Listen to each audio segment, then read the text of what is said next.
विज्ञान है, ये एक प्रयोगशाला है जहाँ प्रयोग से गुजरेंगे, जहाँ आप में रूपांतरण होगा, तन का भी मन का भी।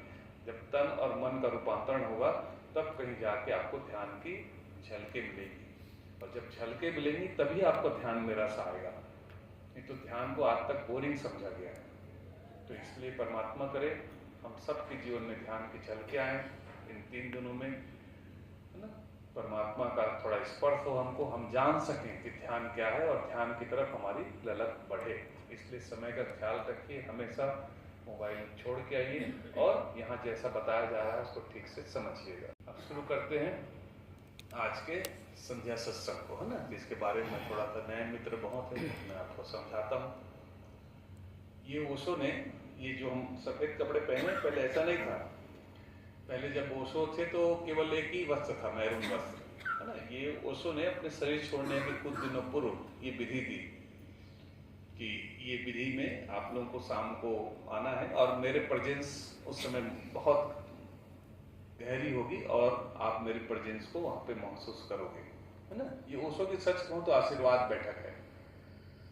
आपके जो जीवन के 40% समस्याएं है ना, अगर रोज आप केवल ओशो को सुनोगे तो आपकी सॉल्व हो जाएगी, आपकी हल हो जाएगी 40%। और 60% जो समस्या है वो बहुत बिगाड़ दिया है ना, एआई ने बहुत कुछ उसमें डिस्टर्ब कर दिया और आगे भी होगा, है ना। तो एआई के प्रवचन जो नए मित्र हैं उनको तो समझ में नहीं आता है कि एआई बोल रहा है यूट्यूब में कि भगवान की वाणी है, तो उससे थोड़ा सा सावधान रहिएगा। इसलिए किताब पढ़िए, किताब, है ना, जितना हो सके किताब को पढ़िए।